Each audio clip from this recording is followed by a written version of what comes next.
الله نحمده ونستعينه ونستغفره ونؤمن به ونتوكل عليه ونعوذ بالله من شرور أنفسنا ومن سيئات أعمالنا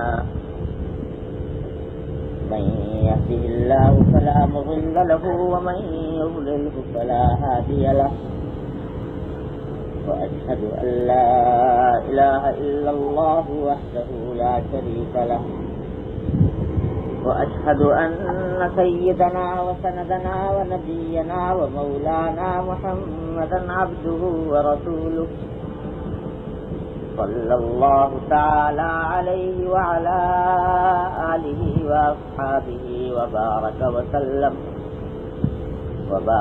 وسلم تسليما كثيرا أما بعد. عن أبي هريرة رضي الله تعالى عنه قال رسول الله صلى الله عليه وسلم انظروا إلى من هو أسفل منكم ولا تنظروا إلى من هو فوقكم فهو أجدر ألا تزدروا نعمة الله عليكم. یہ حضرت ابو ہریرہ رضی اللہ تعالیٰ عنہ سے روایت ہے کہ رسول اللہ صلی اللہ علیہ وسلم نے ارشاد فرمایا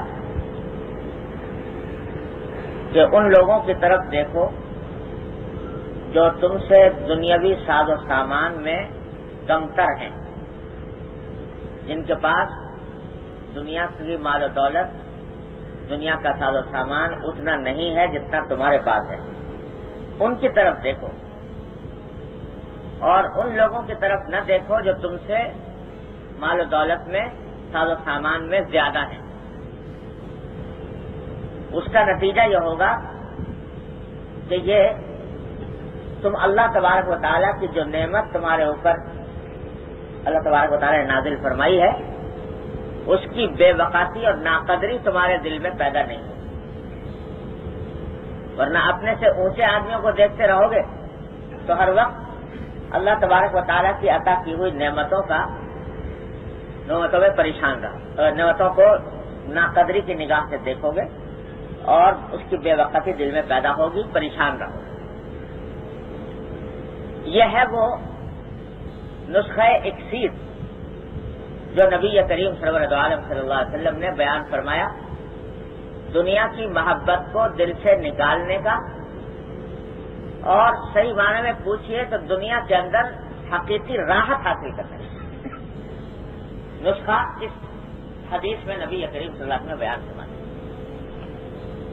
پچھلے چند بیانات میں عرض یہ کیا گیا تھا، اسی کے بارے میں قرآن و حدیث کے ارشادات کی تصریف کی گئی تھی کہ دنیا تو ہو لیکن دنیا کی محبت دل میں نہ ہو.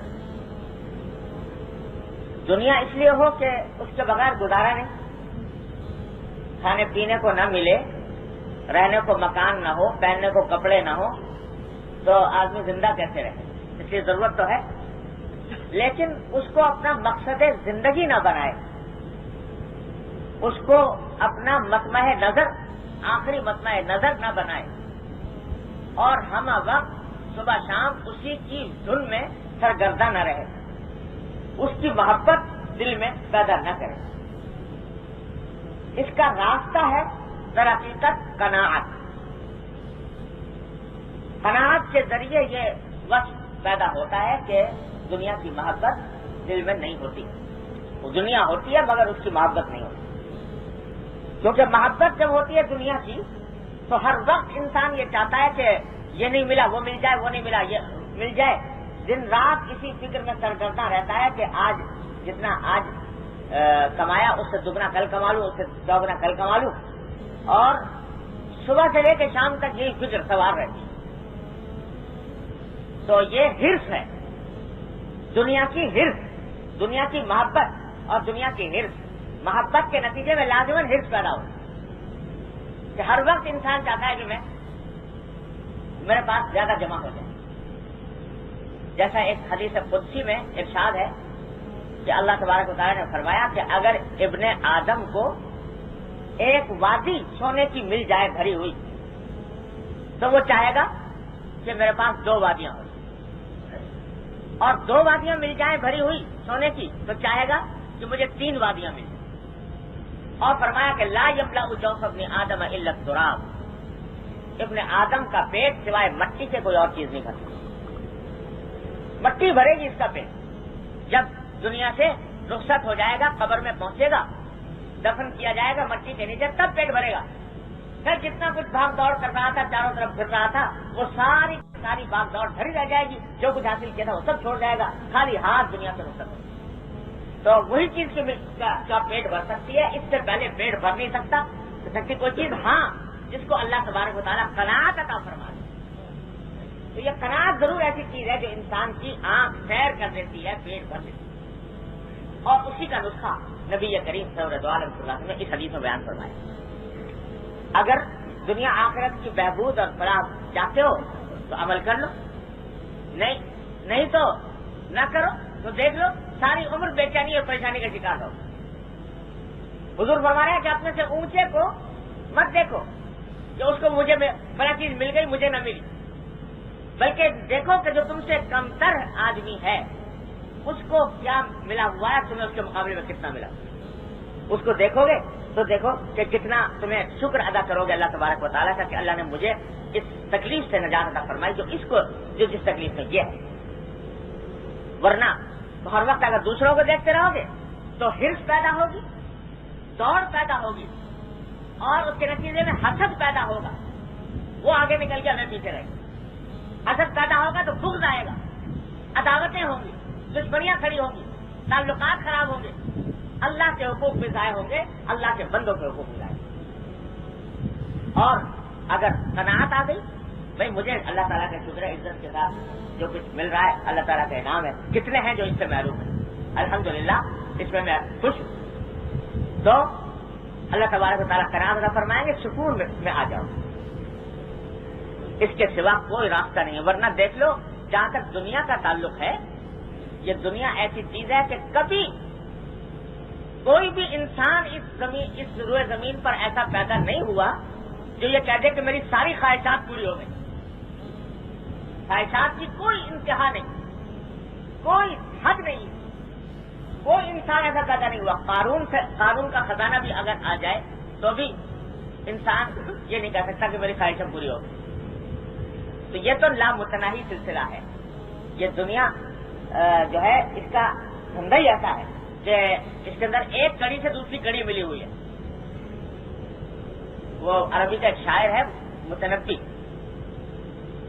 تو وہ بعض اوقات بڑے حکیمانہ شعر کہتا ہے، تو اس نے دنیا کے بارے میں کہا ہے، بڑی سچی بات کہی ہے کہ وَمَا قَضَىٰ أَحَدٌ مِنْهَا لُبَانَتَهُ وَمَنْ تَهَا عَرَبٌ إِلَّا إِلَىٰ عَرَبٍ، کہ دنیا کا حال یہ ہے کہ آج تک کسی نے اس دنیا کی لذتوں اور راحتوں اور خواہشات کو کوئی بھی شخص ایسا نہیں جس نے پورا حاصل کر لیا۔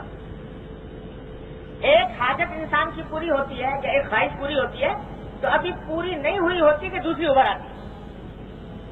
ومن تہا عرب الا الى عرب، ایک خواہش پوری ہوگی تو ابھی وہ ابھی پوری نہیں ہوئی کہ ایک دم سے دوسری شروع ہو گئی اور دوسرا ایک سلسلہ شروع ہو گیا۔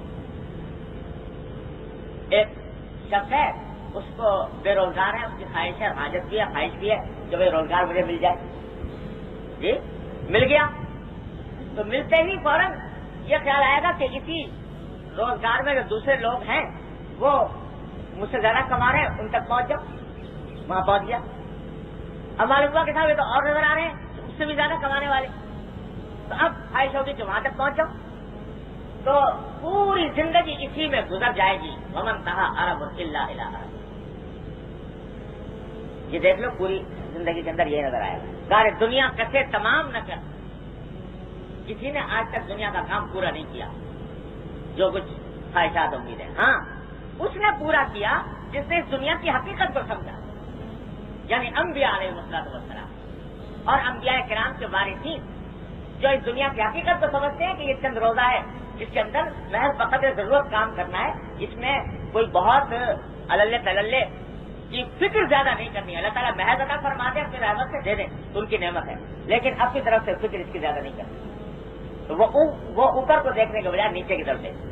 ایک اور حدیث میں حضور اقدس صلی اللہ علیہ وسلم کا ارشاد اس طرح آیا ہے کہ آپ نے فرمایا کہ دنیا کے معاملات, دنیا کے ساز و سامان کے اندر تو تم اپنے سے نیچے آدمی کو دیکھو, اس کو یہ چیز ملی ہوئی نہیں, تم کو ملی ہوئی ہے, شکر ادا کرو, اور اوپر کی طرف مت دیکھو. اور دین کے معاملات میں اپنے سے اوپر کو دیکھو کہ دیکھو وہ کتنا دین کا کام کر رہا ہے, میں ابھی تک وہاں تک نہیں پہنچا, تاکہ اس میں آگے بڑھنے کا رجحان پیدا ہو اور ترقی کرنے کا رجحان پیدا ہو. دین میں اوپر والے کو دیکھو, دنیا میں نیچے والے کو دیکھو, تو اس سے تمہاری دین بھی درست ہوگا, تمہاری دنیا بھی درست ہوگی. یہ ہے حکیمانہ نسخہ نبی کریم صلی اللہ علیہ وسلم. یاد آیا عبداللہ بن مبارک رحمۃ اللہ علیہ, ایک بڑے درجے کے فقیہ, محدث, بزرگ, صوفی, خدا جانے کیا کیا اللہ تعالیٰ نے ان کو مقام عطا فرمایا تھا. ان کی بات یاد آ گئی. اور یہ عبداللہ بن مبارک رحمہ اللہ بہت بڑے محدث ہیں.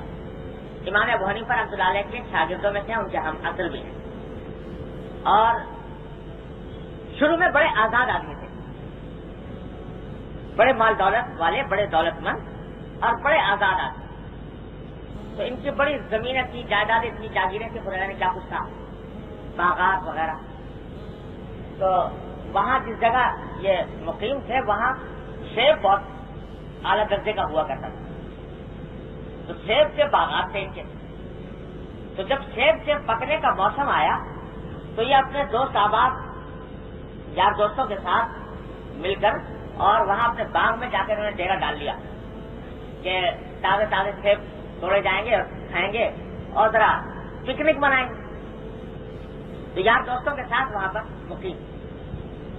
تو کھانے پک رہے ہیں, سیب توڑے جا رہے ہیں, کھائے جا رہے ہیں, اور اللہ بچائے شراب کباب کا دور بھی چلا. اور شراب کباب کا دور بھی چلا. اس کے بعد موسیقی کا پروگرام شروع ہوا. اور یہ خود عبداللہ بن مبارک جو تھے یہ بڑے زبردست ساز بجانے والے تھے, یعنی ساز کے بڑے ماہر تھے ساز بجانے.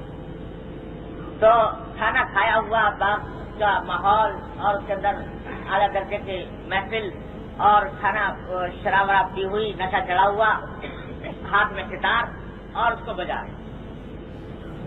بجاتے بجاتے نشہ تو تھا ہی, سو گئے, آنکھ لگی. آنکھ جو کھلی تو اچانک آنکھ کھلی تو ہاتھ میں ستار پڑا ہوا ہے, اور خیال آیا کہ میں تو ستار بجاتے بجاتے سو گیا تھا. تو بیدار ہونے کے بعد پھر ستار بجانا شروع کیا. اب جو ستار بجاتے ہیں تو بجتا نہیں, آواز ہی نہیں نکلتی. تو سوچا کہ یہ کچھ گڑبڑ ہو گئی ہوگی, تو اس کی مرمت کرنی بھی آتی تھی. تو اس تاروں کو کچھ مرمت کی, کچھ سیدھا سارا کیا, تو پھر بجانے کی کوشش کی, پھر نہیں آواز آئی. تیسری مرتبہ کچھ درست کیا, جو بجایا تو بجائے اس کے کہ اس میں سے موسیقی کی آواز آتی, قرآن کریم کی ایک آیت نکل رہی, آواز آ رہی قرآن کریم کی آیت. اور وہ آیت یہ کہ الم یعن للذین آمنوا ان تخشع قلوبهم لذکر اللہ وما نزل من الحق. یہ آواز آ رہی ہے کہ کیا اب بھی ایمان والوں کے لیے وقت نہیں آیا کہ ان کے دل اللہ کی یاد میں پسیجیں, اور اللہ نے جو حق کی بات نازل کی ہے اس کے آگے ان کے دل پسیج جائیں, نرم ہو جائیں. کیا اب بھی اس بات کا وقت نہیں آیا؟ یہ آواز آ رہی ہے. بس وہ اللہ تبارک و تعالیٰ جب کسی کو چاہتے ہیں اپنی طرف کھینچنا, اللہ یجتبی الیہ من یشاء ویہدی الیہ من ینیب, تو اللہ تعالیٰ جب کسی کو کھینچنا چاہتے ہیں تو ایسے غیبی سامان بھی پیدا فرما دیتے ہیں. ستار میں سے جو آواز آئی اس آیت کی, اور آیت کے معنی بھی یہ کہ کیا اب بھی وقت نہیں آیا, اسی وقت دل کی دنیا بدل گئی اور سب چھوڑ چھاڑ کر, وہ سارے دھندے کو چھوڑ چھاڑ کر روانہ ہو گئے یہ کہتے ہوئے جب بلا یا رب قد آن, بلا یا رب قد آن, کہ اللہ آ گیا ہوگا. تو آپ فرما رہے تھے کہ اب بھی وقت نہیں آیا تو آ گیا ہوگا. اور یہ سارے شراب کباب اور یہ محفلیں, یہ سب کو ترک کرا کے اور پھر علم دین کی طرف رجحان پیدا ہوا، علم دین کی طرف راغب ہوئے، اور ایسے پھر عالم بنے، اتنے بڑے عالم بنے کہ امام ابو حنیفہ رحمۃ اللہ علیہ کے ہم عصر بھی ہیں اور ان کے شاگرد بھی ہیں، اور امام ہیں حدیث کے اندر، بہت اعلیٰ درجے کے امام، جن کا قول حجت ہے حدیث کے اندر اور فقہ کے اندر، اور صوفیاء کرام کے بھی امام۔ اللہ تبارک و تعالیٰ نے یہ دنیا بدل دی اس آیت کے نتیجے میں، اور اس درجہ مقام پہنچا ان کا کہ ایک مرتبہ میں نے والد ماجد صلی اللہ علیہ وسلم سے سنا کہ ایک مرتبہ ہارون رشید کا دور تھا، وہ بغداد میں اپنی بیوی کے ساتھ بیٹھا ہوا تھا اپنے محل کے برج میں، تو شام کا وقت تھا، اس وقت میں برج کے اندر بیٹھے بیٹھے ایسا محسوس ہوا جیسے کہ شہر کے باہر، شہر پناہ کے باہر کوئی زبردست قسم کا شور ہوا، غیر معمولی شور۔ تو اس کو خطرہ ہوا کہ کہیں کوئی غنیم یا کوئی دشمن تو نہیں حملہ کر رہا ہے شہر کو، تو اس نے آدمی بھیجا اور جا کر کہا کہ معلوم کرو کہاں کا شور ہے۔ تو آنے جانے والے نے آ کر جو بات بتائی وہ یہ کہ صاحب کوئی دشمن کچھ نہیں تھا، بات یہ ہے کہ عبداللہ ابن مبارک، یہی بزرگ جن کا میں ذکر کرتا ہوں، عبداللہ ابن مبارک وہ آج اس شہر میں تشریف لانے والے تھے، تو لوگ ان کے استقبال کے لیے شہر سے باہر نکلے ہوئے تھے، تو جب وہ تشریف لے آئے تو ان کو چھینک آ گئی تھی، انہوں نے الحمدللہ کہا، تو جو استقبال کرنے والوں تھے انہوں نے ان کے جواب میں یرحمک اللہ کہا، تو اس کا یہ شور تھا۔ یہ مقام اللہ تعالیٰ نے عبداللہ مبارک کو عطا فرمایا۔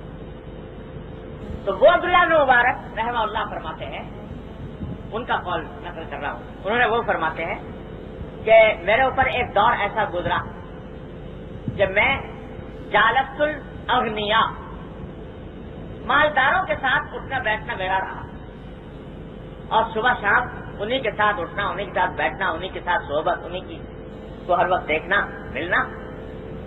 تو کہتے ہیں کہ رہا تو بڑے مالداروں کی صحبت میں، لیکن حالت یہ تھی کہ فلم ارا اکثر ہم منی، مجھ سے زیادہ کوئی رنجیدہ نہیں ہوگا اس زمانے میں، کیوں؟ اس واسطے کہ کہتے ہیں کہ ارا بیتن خیرم من بیت، جہاں بھی جاتا ہوں اپنے دوستوں میں، مالدار لوگوں میں، تو معلوم ہوتا ہے کہ اس کا گھر مجھ سے، میرے گھر سے اچھا ہے، شاندار ہے۔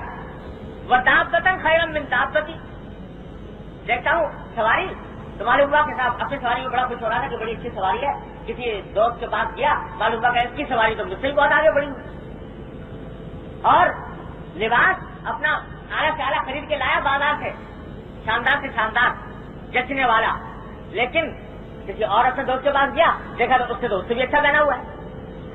تو جہاں جاتا ہوں تو اپنے سے اچھا سامان نظر آتا ہے دنیا کا، کہیں کپڑے اچھے، کہیں سواری اچھی، کہیں مکان اچھا، کہیں سامان اچھا۔ تو بعد میں مجھے توفیق ہوئی اللہ تعالیٰ نے کہ جاسمہ جالست الفقراء، بعد میں نے ایسے لوگوں کے ساتھ بیٹھنا اٹھنا شروع کر دیا جو زیادہ مالدار نہیں تھے بلکہ فقیر غریب قسم کے لوگ تھے، ان میں اٹھنا بیٹھنا شروع کر دیا۔ تو فرماتے ہیں بس تراکتو، اس کے بعد آرام آ گیا، اس واسطے کہ جہاں جاتا ہوں تو اس کے جو حالات نظر آتے ہیں اس کے مقابلے میں اپنی حالت دیکھتا ہوں تو اللہ تعالیٰ کا شکر نکلتا ہے کہ اللہ آپ کا کرم ہے کہ مجھے اس سے بہتر عطا فرمایا، اس سے بہتر گھر عطا فرمایا، اس سے بہتر کپڑے عطا فرمائے، اس سے بہتر گھر عطا فرمایا۔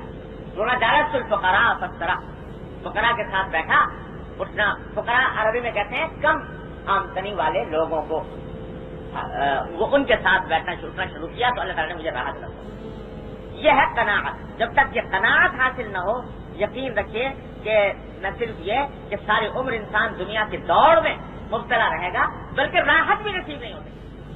ارے راحت یہ پیسے کا نام تو نہیں ہے، یہ دولت کا نام تو نہیں ہے، راحت تو ایک قلبی کیفیت کا نام ہے جو محض اللہ جل جلالہ کی عطا ہوتی۔ کوٹھی کھڑی کر لو، بنگلے کھڑے کر لو، مل کھڑے کر لو، جو چاہو کر لو، نوکر ہو اور چاکر ہو اور حشم و قدم ہو اور سواریاں ہو اور گارے ہو، جو کچھ بھی، لیکن معلوم ہوا کہ صاحب بہادر کو رات کو نیند نہیں آتی، اعلیٰ درجے کا بستر لگا ہوا ہے، مسحری ہے، گدے ہیں، شاندار قسم کے گدے تکیے لگے ہوئے ہیں، مگر صاحب نیند نہیں آتی، ساری رات کروٹیں بدل کے گزر رہی ہے، ویلیوم کھا کھا کر نیند لائی جا رہی ہے، اور وہ بھی ایک حد تک کام دیتی ہے، اس کے بعد پھر وہ بھی جواب دے جاتی ہے۔ تو بتاؤ سامان راحت تو سارا میسر، گدے بھی ہیں, تکیے بھی ہیں, مسہریاں بھی ہیں, ایئر کنڈیشن کمرے بھی ہیں, اعلیٰ درجے کا بنگلہ بھی ہے, کوٹھی بھی ہے, سبھی کچھ ہے. لیکن ساری رات کی بے چینی کو دور کرنے میں کوئی چیز کارآمد نہیں. نہ گدا دور کر سکتا ہے, نہ تکیہ دور کر سکتا ہے. وہ بے چینی تو اللہ جل جلالہ ہی دور فرما سکتا ہے. اور ایک مزدور ہے جس کے پاس نہ ڈبل بیڈ ہے, نہ اس کا ایئر کنڈیشن کمرہ ہے, نہ اس کے پاس یہ گدے اور تکیے ہیں, لیکن 8 گھنٹے کی بھرپور نیند لے کر اٹھتا ہے صبح. بتاؤ راحت اس کو حاصل ہے یا اس کو حاصل ہے؟ تو دن اللہ تبارک و تعالیٰ کی عطا ہے راحت. یہ اسباب راحت کے اوپر نہیں ہوتی, اسباب راحت کچھ اور چیز ہے اور راحت کچھ اور چیز. مجھے یاد ہے کہ میں نے سب سے پہلے جب اپنے گھر میں ایئر کنڈیشنر لگانا چاہا تو معلوم ہوا کہ صاحب پیسے اچھے خاصے پیسے تو اس کے خریدنے میں خرچ ہوئے. جب وہ خرید لیا تو معلوم ہوا کہ صاحب اس کی وائرنگ جو ہے وہ اس قابل نہیں ہے کہ اس کو اٹھا سکے, زیادہ کتنے پیسے اس کی وائرنگ میں خرچ ہوں گے. اچھا بھائی وہ بھی کر لیے. اب جناب معلوم ہوا کہ صاحب وہ وولٹیج جو ہے وہ ایسا ہے کہ وہ اس کو اٹھا نہیں سکتا, لہٰذا اس کے لیے اسٹیبلائزر کی ضرورت. اب اسٹیبلائزر لا کے لگایا تو معلوم ہوا کہ صاحب اسٹیبلائزر یہ ہے, یہ اتنا کام نہیں دیتا, یہاں پر وولٹیج اور زیادہ کم ہے. تقریباً 6 مہینے اس ادھیڑ بن میں گزرے اور مجھے وہ یاد آتا رہا اس کا متربی کا شعر کہ ومن تہا عرب الا الی عرب. یہ کوئی حاجت ایسی نہیں ہے کہ جس کے بعد ایک نئی حاجت پیدا نہ ہو جائے. اور پیسے سب کچھ خرچ کر لیے لیکن وہ راحت نہیں حاصل ہو رہی. وہ اس واسطے کہ اللہ جل جلالہ کی عطا ہے, یہ پیسے سے نہیں خریدی جا سکتی. راحت اور آرام سکون یہ پیسے سے نہیں خریدا جا سکتا, یہ اللہ جل جلالہ کی عطا ہے. اور یاد رکھو کہ جب تک کہ قناعت پیدا نہ ہو, اللہ تبارک و تعالیٰ کی نعمتوں کا شکر ادا کرنے کا انسان عادی نہ بنے, اس وقت تک کبھی راحت اور سکون حاصل نہیں ہو سکتی. کتنے پیسے خرچ کر لو, کتنے ہی سارا سامان اکٹھا کر لو, اس سے راحت حاصل نہیں. راحت اگر حاصل ہوگی تو وہ قناعت سے ہوگی جو محمد رسول اللہ صلی اللہ علیہ وسلم نے بتائی کہ اپنے سے اوپر کو دیکھو, اوپر کو مت دیکھو, نیچے والے کو دیکھو, اس کو دیکھ کر شکر ادا کرو. اور یہ تو ایک بات ہے کہ اس عمل کے نتیجے میں قناعت پیدا ہوگی. دوسرا اس کا لازمی نتیجہ یہ ہے کہ اگر اس پر عمل نہیں کرو گے, اپنے سے اوپر کو دیکھتے رہو گے تو رنج میں رہو گے, صدمے میں رہو گے, اور اس کے ساتھ ساتھ وہ رنج اور صدمہ بالآخر کسی نہ کسی وقت حسد میں تبدیل ہو کر رہے گا. جب دنیا کی ہرس پیدا ہو گئی اور اپنے سے آگے بڑھتا ہوا کسی آدمی کو دیکھ لیا تو ممکن نہیں ہے کہ حسد پیدا نہ ہو. پھر سے دنیا کا لازمی حادثہ یہ ہے کہ حسد پیدا ہوگا کہ یہ مجھ سے آگے بڑھ جائے, میں پیچھے رہ جاؤں. اور حسد کا نتیجہ بغض ہے, افتراق ہے, انتشار ہے, عداوتیں ہیں, دشمنیاں. اور دیکھ لو آنکھوں سے, کھلی آنکھوں سے دیکھ لو معاشرے میں یہ سب چیزیں کس طرح پھیلی ہوئی ہیں کہ ہے. اور جب دور ہے کہ مجھے آگے بڑھنا ہے تو یہ حرص لگی ہوئی ہے کہ مجھے آگے بڑھنا ہے, تو اس کے نتیجے میں لازمی یہ بات ہوگی کہ انسان حلال و حرام کی فکر چھوڑ دے. جب مجھے طے کر لیا میں نے کہ یہ کام تو مجھے کرنا ہی ہے, یہ چیز مجھے حاصل کرنی ہے ہر قیمت پر, تو اب وہ حلال طریقے سے حاصل ہو یا حرام سے حاصل ہو. رشوت وہ لے گا, دھوکہ وہ دے گا, ملاوٹ وہ کرے گا, دنیا بھر کی جو گناہ کا ارتکاب کرے گا لیکن وہ دنیا حاصل کرے گا. یہ ہے نتیجہ قناعت نہ کرنا. تو حضور نبی کریم سرور دو عالم صلی اللہ علیہ وسلم نے فرمایا کہ قناعت اختیار کرو اور اپنے سے نیچے والے کو. پھر اگلی حدیث میں بھی اسی بات کو دوسرے الفاظ میں دہرایا, فرمایا کہ اذا نظر احدکم الى من فضل علیہ فی المال والخلق فلینظر الى من هو اسفل منہ. یہ تو پہلے کہہ دیا کہ دیکھو مت, اپنے سے اونچے آدمی کو دیکھو مت, یعنی باقاعدہ سوچ فکر کر کے ارادہ کر کے ادھر مت جاؤ. لیکن اگر دیکھ لیا مطلب یہ کہ ظاہر ہے انسان دنیا میں رہ رہا ہے تو ایسا تو نہیں ہے کہ اپنے سے کوئی زیادہ دولت مند نظر نہ پڑے, اس کے ساتھ ملنا بھی ہوگا, دیکھے گا بھی, اس سے اٹھنا بیٹھنا بھی ہوگا. لیکن جب کبھی ایسا ہو کہ جب تم میں سے کوئی شخص ایسے شخص کو دیکھے جو اس سے زیادہ ہے مال میں یا جسم کی بناوٹ میں, یعنی زیادہ خوبصورت ہے, زیادہ طاقتور ہے, زیادہ تندرست ہے اور یا زیادہ مالدار ہے, اس سے ملاقات ہوئی, اس کو دیکھا تو فرمایا کہ فوراً کیا کام کرے, فَلْيَنْظُرْ إِلَىٰ مَنْ هُوَ أَسْفَلُ، فوراً تصور کرے اس شخص کا جو مجھ سے کم ہے مال میں، دنیا میں، دولت میں، راحت میں اور جسم کی خوبصورتی اور تندرستی، تاکہ جب اس کو دیکھ کر جو دل میں ایک حسرت پیدا ہوئی ہے وہ حسرت کسی وقت حرص اور حسد میں تبدیل ہو سکتی ہے، تو اس لیے اس حسرت کو باقی نہ رہنے دو، اپنے سے نیچے والے آدمی کو دیکھ لو تو اس سے وہ انشاءاللہ حسرت کا ازالہ ہو جائے گا، اللہ تعالیٰ کی رحمت سے اس کا ازالہ ہوگا، اور ازالہ ہونے کے نتیجے میں انسان کے اندر وہ حرص اور حسد پیدا نہیں ہوگا، جب بھی ایسا ہو دوسرے بجے۔ اب آگے حدیث ہے کہ نبی کریم صلی اللہ علیہ وسلم نے فرمایا کہ تعیس عبد الدینار والدرہم والقطیفۃ والخمیصہ ان اعطی رضی وان لم یعط لم یکفر۔ کیا عجیب ارشاد ہے، فرمایا کہ تعیس عبد الدینار والدرہم، برباد ہو یا برباد ہو گیا وہ شخص جو دینار اور درہم کا غلام ہے۔ دینار یہ سونے کا سکہ ہوتا تھا جس کو ہمارے یہاں اشرفی کہتے ہیں، اور درہم چاندی کا سکہ ہوتا تھا حضور اقدس صلی اللہ علیہ وسلم کے زمانے مبارک۔ تو فرمایا کہ دینار اور درہم کا غلام ہے، کیا مانا؟ پیسوں کا غلام ہے۔ تو وہ شخص جو غلام ہے دینار کا اور درہم کا، والقطیفۃ والخمیصہ، اور اچھے اچھے کپڑوں اور اچھی اچھی چادروں کا غلام ہے، یعنی غلام ہونے کا معنی یہ ہے کہ دن رات اس کی فکر اسی پہ لگی ہوئی ہے کہ پیسہ کس طرح آ جائے اور میرے ساز و سامان کس طرح سے اچھا حاصل ہو جائے، دن رات جو اس فکر میں مبتلا ہے وہ غلام ہے۔ اور غلام ہونے کا معنی یہ ہے کہ یہ فکر اور یہ حرص اس کے اوپر اتنی غالب آ گئی ہے کہ اللہ کے احکام کو بھول گیا، تو ایسا شخص ہلاک ہے، برباد ہے۔ ان اعطی رضیہ، اس کا حال یہ ہے کہ اگر اس کو عطا کر دیا جائے، کوئی چیز دے دی جائے تو خوش ہو جائے گا، اور اگر دے دی جائے گی تو راضی نہیں ہوگا، بخلاف اس شخص کے جو قناعت پسند ہے، جو اللہ جل جلالہ کی عطا پر راضی ہے۔ تو اپنی مناسب کوشش کرنے کے بعد، جائز طریقوں سے جائز حدود میں کوشش کرنے کے بعد جتنا مل گیا اس پر اللہ تبارک و تعالیٰ کا شکر ادا کرتا ہے، اور جو نہیں ملا اس کے اوپر کوئی شکوہ یا گلہ اس کے دل میں پیدا نہیں، جو مجھے کیوں نہیں دیا گیا، فلاں کو اتنا دے دیا، مجھے اتنا کیوں نہیں ملا، یہ گلہ اس کے دل میں پیدا نہیں۔ تو بھائی یہ دنیا کی یہ سب حدیث آ رہی ہے یہ بیان کرنے کے لیے کہ دنیا کے ساز و سامان سے دل نہ لگا۔ اور دیکھو صحابہ کرام کا حال کیا تھا، صحابہ کرام کے دل میں حضرت صلی اللہ علیہ وسلم نے یہ بات بٹھا دی ایک مرتبہ کہ دنیا بے وقت ہے، بے حقیقت ہے، اس کا ساز و سامان ایسی چیز نہیں ہے کہ اس کی فکر میں دن رات انسان سرگردہ رہے، ہاں ضرورت کے مطابق اختیار کرنا چاہیے۔ چنانچہ سنیے، فرماتے ہیں حضرت ابو ہریرہ رضی اللہ تعالیٰ کہ لقد رأيت 70 من اهل الصفة ما منهم رجل عليه رداء اما ازار واما كساء قد ربطوا في اعناقهم فمنها ما يبلغ نصف الساقين ومنها ما يبلغ الكعبين فيجمعه بيده كراهية ان ترى عورته۔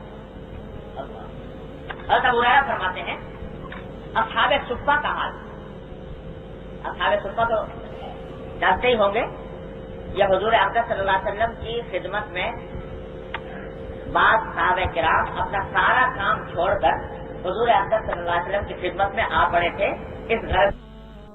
سنیے، فرماتے ہیں حضرت ابو ہریرہ رضی اللہ تعالیٰ کہ لقد رأيت 70 من اهل الصفة ما منهم رجل عليه رداء اما ازار واما كساء قد ربطوا في اعناقهم فمنها ما يبلغ نصف الساقين ومنها ما يبلغ الكعبين فيجمعه بيده كراهية ان ترى عورته۔ حضرت ابو ہریرہ فرماتے ہیں اصحاب صفہ کا حال، اصحاب صفہ تو جانتے ہی ہوں گے، یہ حضور اقدس صلی اللہ علیہ وسلم کی خدمت میں بعض صحابہ کرام اپنا سارا کام چھوڑ کر حضور اقدس صلی اللہ علیہ وسلم کی خدمت میں آ پڑے تھے اس غرض سے کہ دین کا علم حاصل کریں۔ اور جن حضرات کو حاضری کی سعادت ملی ہے مدینہ منورہ میں، دیکھا ہوگا آج بھی وہ مدینہ منورہ مسجد نبوی کے اندر وہ چبوترا ایک موجود ہے جو صفہ کہلاتا ہے. اسی چبوترے کے اوپر یہ حضرات صحابہ کرام دن رات رہتے تھے. یہ ان کا مدرسہ تھا, درسگاہ کی, یونیورسٹی تھی, جس میں حضور اقدس صلی اللہ علیہ وسلم تعلیم دیتے تھے. اور تعلیم کا کوئی نصاب کتاب کی شکل میں نہیں تھا, اس کے کوئی اوقات باقاعدہ مقرر نہیں تھے. بس حضور اقدس صلی اللہ علیہ وسلم جب تشریف لائے, آپ نے کوئی بات ارشاد فرمائی, انہوں نے اس کو سنا اور یاد کیا. آپ کو کے پاس کوئی آدمی آیا, اس سے آپ نے کیا بات فرمائی, کیا اس نے سوال کیا, کیا آپ نے جواب دیا, یہ ہر وقت دیکھ رہے ہیں بیٹھے. آپ نے کس کے ساتھ کس طرح معاملہ فرمایا, یہ دن رات اس کا مشاہدہ ہو رہا ہے. بس ساری زندگی اسی کام کے لیے وقت کر دی تھی. ان کو کہا جاتا ہے اصحاب صفہ. تو یہ پہلے طالب علم ہیں, باقاعدہ طالب علم اسلام کی تاریخ میں, اور پہلا مدرسہ ہے اسلام کی تاریخ میں جو صفہ کے چبوترے پر قائم ہوا. ان کا حال بیان فرمانے حضرت ابو ہریرہ رضی اللہ عنہ فرماتے ہیں کہ میں نے 70 اصحاب صفہ کو دیکھا. حضرت ابو ہریرہ خود ان میں داخل تھے, اصحاب صفہ میں خود ابو ہریرہ بھی داخل تھے. تو فرماتے ہیں میں 70 اصحاب صفہ کو دیکھا کہ ان میں سے کسی کے پاس جسم کو ڈھانپنے کے لیے پورے 2 کپڑے نہیں.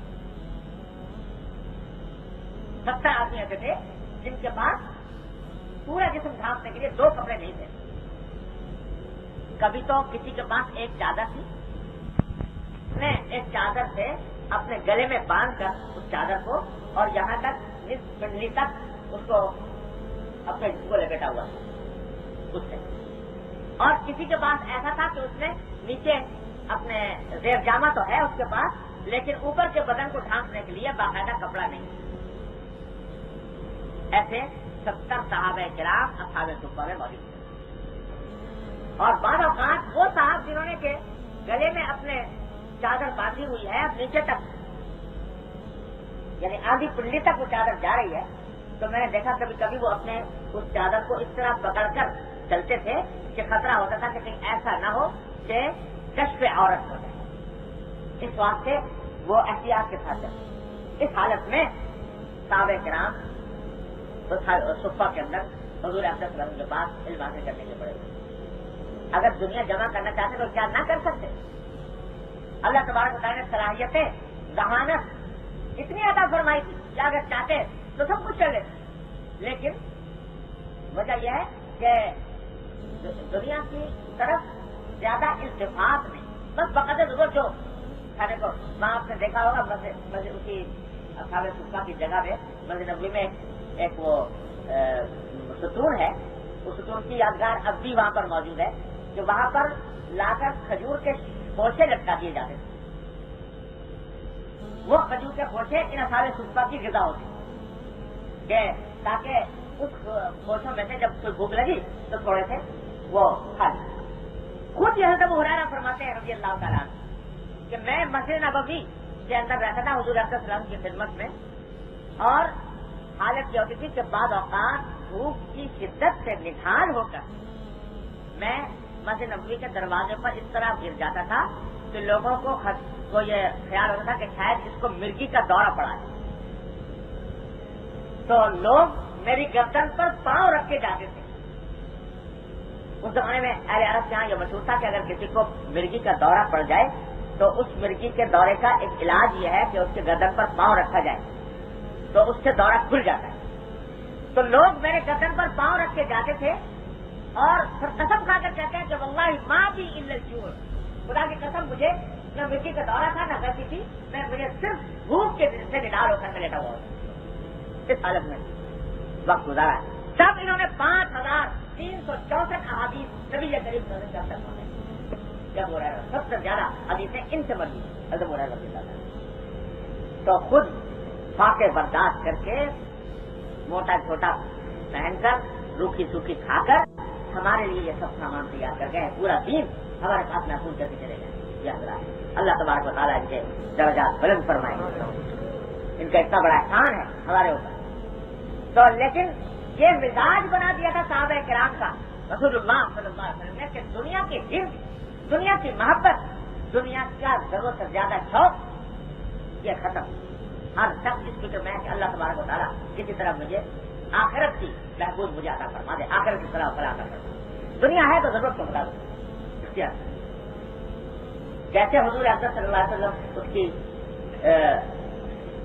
یعنی کس طرح تربیت فرماتے تھے صحابہ کرام رضی اللہ تعالیٰ عنہ اجمعین کی، تو اس میں یہی ابو ہریرہ رضی اللہ تعالیٰ عنہ روایت کرتے ہیں کہ ایک مرتبہ میں نکلا باہر تو دیکھا کہ حضرت ابو بکر حضرت عمر رضی اللہ تعالیٰ عنہ دونوں کے دونوں یہ دوپہر کا وقت ہے اور سڑک پہ راستے پہ ٹہل رہے، تو میں نے سوچا کہ پتہ نہیں یہ اس وقت یہاں پر کیسے ٹہل رہے ہیں، تو معلوم ہوا کہ میں معلوم کیا تو معلوم ہوا کہ وہ بھوک لگی ہوئی ہے اور گھر میں کھانے کا انتظام ہے نہیں، تو باہر نکلے کہ کوئی مزدوری محنت کوئی مل جائے تو اس سے اپنا گزارا کریں۔ ابھی کچھ دیری گزری تھی کہ اتنے میں رسول اللہ صلی اللہ علیہ وسلم بھی باہر تشریف لے آئے اور حضرت صدیق اکبر فاروق اعظم کو دیکھا کہ باہر ہے، پوچھا بھائی تم کیسے نکلے؟ تو حضرت دونوں نے عرض کیا کہ رسول اللہ ما اخرجنا الا الجوع، کہ رسول اللہ ہمیں تو باہر بھوک نہ نکالا ہے۔ تو حضرت صلی اللہ علیہ وسلم نے فرمایا کہ میں بھی اسی وجہ سے نکلا، میں بھی اسی وجہ سے نکلا، اور پھر فرمایا کہ آؤ چلو ایک ہمارے دوست ہیں ان کے باغ میں چلتے، انصاری صحابی تھے ان کا باغ تھا، وہاں پر پہنچے تو جا کر دیکھا تو وہ صحابی موجود نہیں تھے باغ میں،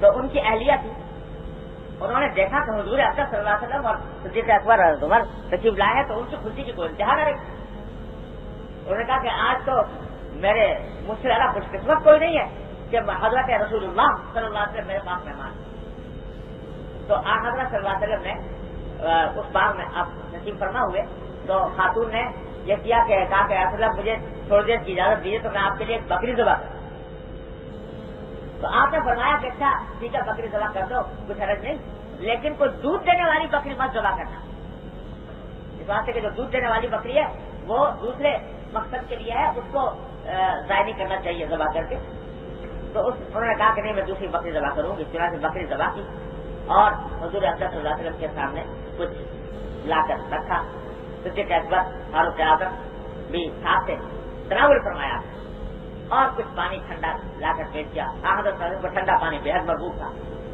تو وہ پانی پیا اور کچھ شاید کھجوریں غالباً شاید پیش کی، تو جب فارغ ہوئے کھا کر تو آپ نے حضرت صدیق اکبر اور حضرت فاروق اعظم دونوں سے ارشاد فرمایا کہ دیکھو یہ جو آج اللہ تعالیٰ نے ہم کو یہ نعمت عطا فرمائی، یہ اتنا اچھا کھانا، یہ اتنا اچھا پانی، یہ سایہ درخت کا، یہ جس کے اندر ہم بیٹھے ہوئے ہیں، یہ سب وہ نعمتیں ہیں اللہ تعالیٰ کی جن کے بارے میں قرآن کریم میں یہ آیا کہ وَلَتُسْأَلُنَّ يَوْمَئِذٍ عَنِ النَّعِيمِ، کہ آخرت میں تم سے ان نعمتوں کے بارے میں سوال ہوگا کہ یہ نعمتیں تم کو عطا کی گئی تھی، تم نے کس مصرف میں استعمال کی۔ اب یہ تربیت کہ یہ تھوڑا سا بھوک کی شدت کے عالم میں ایک وقت کا کھانا اچھا میسر آ گیا تو اس کے بارے میں یہ دل میں بات بٹھائی جا رہی ہے کہ اس کی محبت تمہارے دل میں نہ آئے، بلکہ یہ خوف پیدا ہو کہ یہ نعمتیں جو ہے نعمتیں تو ہیں لیکن ساتھ ساتھ اس کا جواب بھی دینا ہوگا اللہ تبارک و تعالیٰ۔ یہ ذہنیت تمام صحابہ کرام کے حضور اقدس صلی اللہ علیہ وسلم نے پیدا فرما دی۔ تشریف لے جا رہے ہیں، راستے میں دیکھا کہ ایک صاحب اپنی جھوپڑی تھی، جھوپڑی کو کی مرمت کر رہے ہیں کھڑے ہوئے، تو حضرت صلی اللہ علیہ وسلم قریب سے گزرے تو پوچھا کہ بھائی کیا کر رہے ہیں؟ تو انہوں نے عرض کیا کہ یہ ہمارا جو جھوپڑی ہے یہ ذرا کچھ کمزور ہو گئی تھی تو اس کو ذرا ٹھیک ٹھاک کرنا ہے، کچھ مرمت کرنا ہے۔ تو آپ نے منع نہیں فرمایا، یہ نہیں کہا کہ نہ کرو، لیکن ایک جملہ سنا کر تشریف لے گئے، فرمایا کہ ما الامر الا عجل من ذلک، کہ ٹھیک ہے مرمت تو کر رہے ہو لیکن جو معاملہ ہے یعنی جو وقت آنے والا ہے وہ مجھے اس سے بھی جلدی نظر آتا ہے، یعنی جو وقت ہے انسان کا اللہ تبارک و تعالیٰ کے سامنے پیش ہونے کا وہ اتنا جلدی آ سکتا ہے کہ شاید اس کے لیے اگر اس کا انتظار ہو تو آدمی کو بات کی اتنی زیادہ فکر نہ ہو کہ میری جھوپڑی کمزور ہو گئی، اس کو دور کر دو. یعنی منع نہیں فرمایا، کوئی حرام قرار نہیں دیا، لیکن یہ فرمایا کہ یہ بات کبھی ذہن سے فراموش نہ کرنا کہ اس جھوپڑی کو درست کرنے میں، گھر کو درست کرنے میں یہ سوچو کہ یہ ہمیشہ کے لیے تمہارا ہے، تمہیں اس میں رہنا ہے. یہ خیال رکھنا کہ جانا ہے آگے. یہ تو سفر ہے، سفر کی منزل ہے، اس سفر کی منزل کے اندر بقدر ضرورت اختیار کرو، اس سے ذرا آگے بڑھو. یہ تھا حضور اقدس صلی اللہ علیہ وسلم سے تربیت. باقی اب بات وہ پھر دہراتا ہوں کہ بعض اوقات ان حدیثوں کو پڑھ کر ہم جیسے بے ہمت لوگوں کے دل میں یہ خیال پیدا ہونے لگتا ہے کہ بھائی پھر تو ہمارے تو بس کا نہیں ہے دین پہ چلنا. یہ ابو ہریرہ ہی چل گئے اور یہ اصحاب صفہ ہی چل گئے اور صدیق اکبر اور فاروق اعظم ہی چل گئے. دین پر ہمارے بس کا تو یہ کام نہیں ہے کہ اتنے دنوں کی بھوک برداشت کر لیں اور ایک چادر اوڑھ کر اور اپنی زندگی گزار لیں اور جھوپڑی بھی مرمت نہ کریں کہ اگر مرمت ہونے لگے تو یہ خیال ہو کہ صاحب یہ تو پھر قیامت کا وقت قریب آنے والا ہے. تو لہذا بعض اوقات دل میں خیال یہ پیدا ہونے لگتا ہے ان واقعات سے کہ بھائی ہم تو ہمارے بس کا کام نہیں. تو خوب سن لو کہ یہ واقعات سنانے کا منشا در حقیقت یہ نہیں ہے کہ دل میں مایوسی پیدا. واقعات سنانے کا منشا یہ ہے کہ حضور اقدس نبی کریم سرور دو عالم صلی اللہ علیہ وسلم نے یہ ذہنیت صحابہ کرام کے اندر پیدا فرمائی جس کا اعلیٰ ترین معیار وہ تھا. لیکن یہ ضروری نہیں کہ ہر انسان اس معیار پر پہنچنے کے بعد ہی نجات حاصل کر سکتا ہو. ہر انسان کی اپنے قوا ہے، اپنے استطاعت ہے اور اللہ تبارک و تعالیٰ نے کوئی حکم انسان کی استطاعت سے زیادہ نہیں دیا کہ جو انسان کی استطاعت ہے. اور وہ کہتے ہیں دیتے ہیں بعد ازر سے قضا خار دیکھ کر. اللہ تبارک و تعالیٰ جتنا جس کا ضرب ہوتا ہے اسی کے حساب سے اس کے ساتھ معاملہ کرواتا ہے.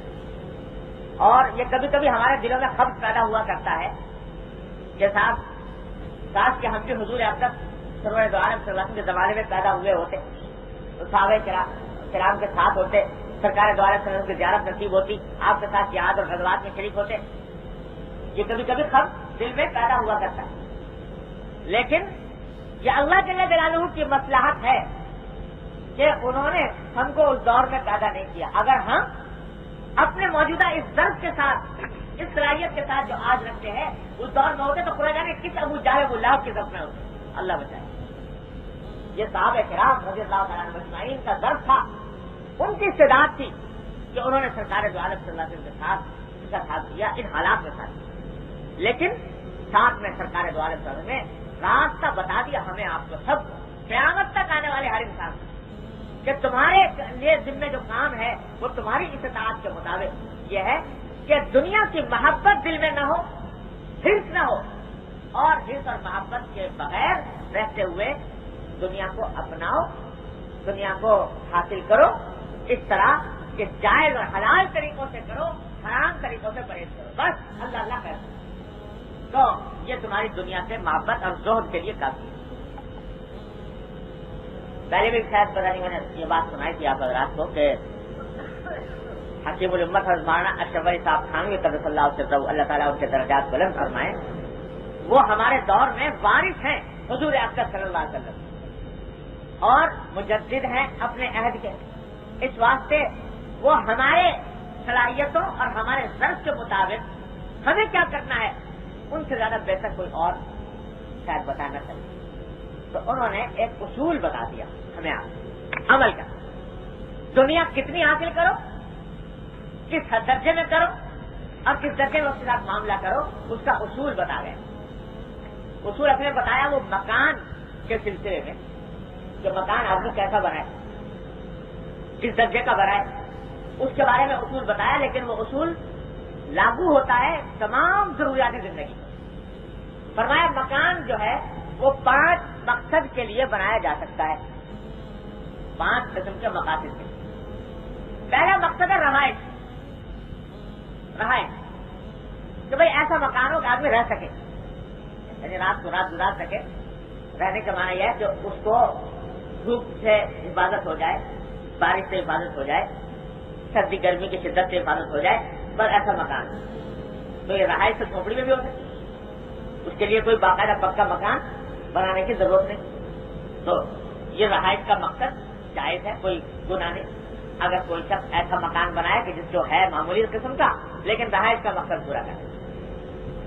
دوسرا مقصد ہوتا ہے آسائش، یعنی صرف رہائش ہی نہیں ہے بلکہ مقصد یہ ہے کہ رہائش کے ساتھ آسائش بھی ہو، کچھ آرام سے رہے. تو اب اگر کچا مکان ہے، جھوپڑی ہے، تو رہائش تو کر لے گا انسان، جوتوں گزارا کر لے گا، لیکن آسائش حاصل نہیں ہوگی، آرام نہیں ملے گا.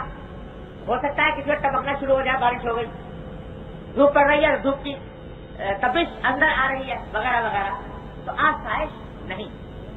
آسائش کے لیے اس کو پکا بنا لیا تو چلو یہ آسائش بھی جائز، یہ بھی کوئی گناہ نہیں، کوئی ناجائز نہیں. اب تیسرا درجہ ہے آرائش، یعنی اس کی سجاوٹ. تو مکان تو بنا لیا پکا، آسائش حاصل ہو گئی، مگر معلومات صاحب پلاسٹر نہیں ہے، رنگ روغن نہیں ہے، تو رہائش بھی ہے، آسائش بھی ہے فی الجملہ، لیکن آرائش نہیں، یعنی اس کے اوپر رنگ روغن نہیں، کوئی خوبصورتی نہیں. جب آدمی داخل ہوتا ہے تو کچھ طبیعت خوش نہیں ہوتی. تو اپنے دل کو خوش کرنے کے لیے اگر کوئی زیب زینت بھی کر لے، آرائش بھی کر لے، تو یہ بھی کوئی گناہ نہیں، یہ بھی جائے.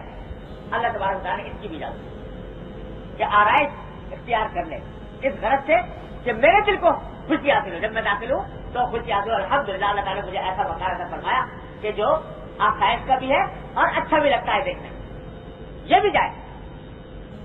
ایک چوتھا درجہ آتا ہے اس کے بعد، وہ ہے نمائش، یعنی جو رہائش ہے وہ بھی مقصد حاصل ہو گیا، آسائش کا مقصد بھی حاصل ہو گیا، آرائش کا بھی ہو گیا اپنے دل کو خوش کرنے کی خاطر.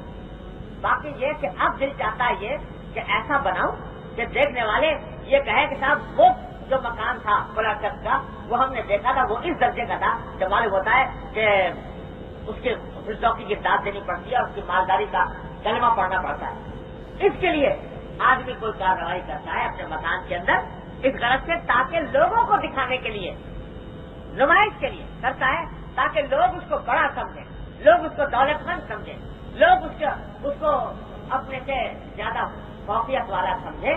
اس غرض کے دکھانے کے لیے اگر کرتا ہے تو یہ ہے حرام. تو رہائش کا کام کرنا جائز، آسائش کا کام کرنا جائز، آرائش کا کام کرنا جائز، لیکن نمائش کا کوئی کام کرنا یہ حرام. اور اس نمائش کی غرض سے جو چیز بھی حاصل کی جائے گی وہ حرام ہے. اب اگر یہ اس لیے بتا رہا ہوں کہ لوگ تاکہ صحیح مطلب سمجھ لیں قناعت کا. قناعت کے معنی یہ ہوتے ہیں کہ جو اللہ نے دیا اس کے اوپر خوش راضی، لیکن اگر قناعت کے ساتھ ساتھ دل میں خیال بناتا ہے میرے مکان میں بڑا تکلیف ہے، یہ دور ہو جائے تو اچھا ہے، جائز طریقے سے، حلال طریقے سے، حلال آمدنی سے اس کو میں دور کرنا چاہتا ہوں، یہ آسائش ہے، جائز ہے، یہ ہرس میں داخل نہیں. اسی طرح اگر کسی کا چاہتا ہے ذرا میرا مکان ہے تو ماشاء اللہ اچھا خاصا، لیکن دیکھنے میں ذرا جب داخل ہوتا ہوں تو اچھا نہیں لگتا، دل چاہتا ہے کہ ذرا اس میں قبضہ وبضہ ہو تو دیکھ میں داخل ہوں تو ذرا دل خوش ہو جایا کرے. اب تو دل کو خوش کرنے کے ساتھ یہ کرتا ہے، یہ ہرس میں داخل نہیں، بشرطے کہ اس کام کو کرنے کے لیے جائز اور حلال طریقہ استعمال کرے، کوئی ناجائز حرام طریقہ استعمال نہ جائز.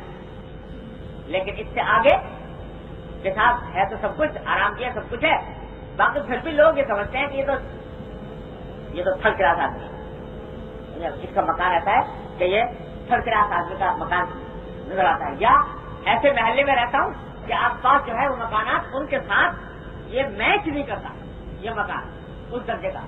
معلوم ہوتا ہے کہ صاحب کسی مالداروں کے محلے میں کوئی دوسرا آ گیا ہے. اس غرض کے لیے مکان کو بڑھاتا ہے یا بناتا ہے کہ تاکہ اس کی نمائش ہو اور لوگ اس کی تعریف کریں اور دولت مند سمجھیں. یہ کام کرنا حرام، یہ ہرس میں داخل اور یہی قناعت کے خلاف. یا اس لیے آسائش اور آرائش کو حاصل کرنے کے لیے کوئی آدمی ناجائز ذریعہ استعمال کرتا ہے، آمدنی رشوت لے کر چاہتا ہے کہ میں یہ یہ شادی آسائش حاصل کر لوں یا آرائش حاصل کر لوں.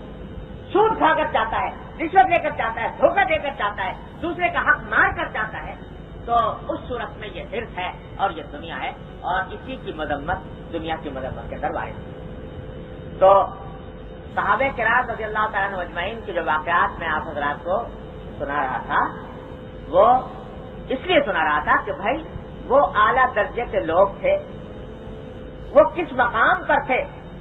اگر اس مقام تک ہم آپ اپنی کمزوری کی وجہ سے نہیں پہنچ سکتے تو کم سے کم یہ ادنا درجہ جو حضرت حکیم الامت مولانا خان صلی اللہ علیہ وسلم نے بیان فرمایا, کم از کم اس کو تو حاصل کرنے کی فکر کریں. اور یہ حاصل نہیں ہوگا اس وقت تک جب تک کہ دنیا کی بے ثباتی اور آخرت کی فکر اور موت کا دھیان انسان کے اندر پیدا ہو.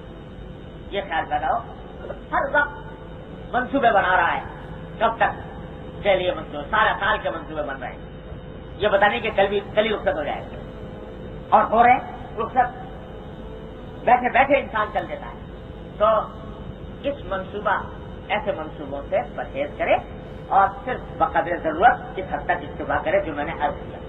تو اس قناعت کے ذریعے اللہ تبارک و تعالیٰ انشاءاللہ دنیا میں بھی راحت عطا فرمائیں گے, آخرت میں بھی سکون ملے گا.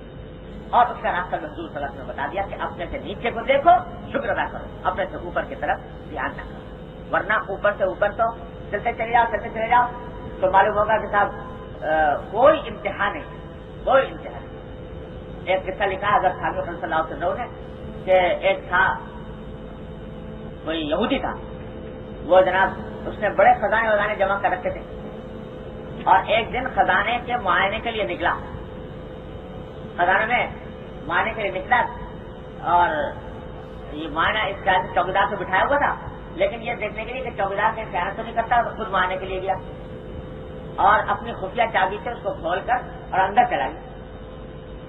اب معائنہ کر رہا تھا, پیچھے چوکیدار کو پتا نہیں تھا کہ یہ صاحب اندر گئے ہوئے ہیں معائنے کے لیے.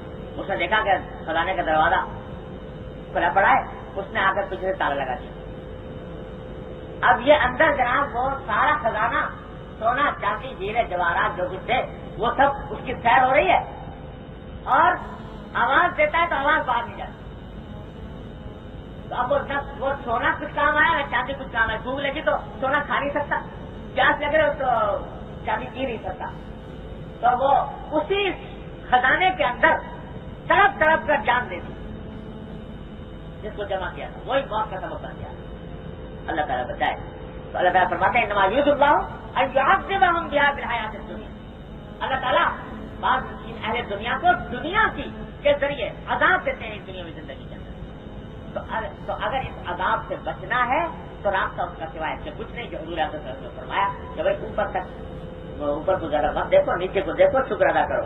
ہاں جائز حدود میں رہ کر اپنی جو ضروریات ہیں وہ رہائش آسائش آرائش کے حد تک پوری کر لو, باقی صبح شام کا جو یہ اہتمام ہے اس کو ختم کرنے کی کوشش کرو. اور بھائی دوسرا راستہ اس کا یہ ہے کہ صحبت اپنی درست, جن کے اندر ایسے لوگوں میں اٹھو بیٹھو جن کو آخرت کی فکر, جن کو اللہ کو راضی کرنے کا دھیان, جو دن رات دنیا میں پھنسے ہوئے ہیں اور دنیا ہی کی جو کا ذکر و فکر ہے, ان کے صحبت کا طریقہ رکھنا.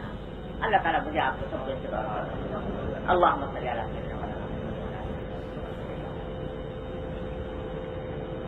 اللهم صل على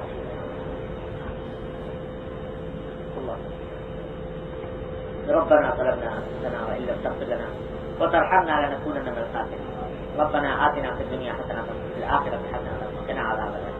یا ارحم الراحمین تصدقنا فی رحمت سے ہمارے تمام گناہوں کو معاف کر. یا اللہ ہمارے اعمال و اخلاق کی اصلاح کرو, ہمیں سیدھے راستے پر چلنے کی توفیق عطا کرو, اتباع سنت کی توفیق عطا کرو. یا اللہ اپنی محبت اپنے تعلق کو تمام تعلقات اور محبتوں پر غالب فرما. یا اللہ اپنی رحمت سے دنیا عطا فرما, دنیا کی محبت سے حفاظت فرما. یا اللہ دنیا عطا فرما, دنیا کی محبت سے حفاظت فرما. یا اللہ حفظ سے نجات عطا فرما. یا اللہ قناعت عطا فرما. یا ارحم الراحمین دین کے تمام احکام پر چلنے کی توفیق عطا فرما.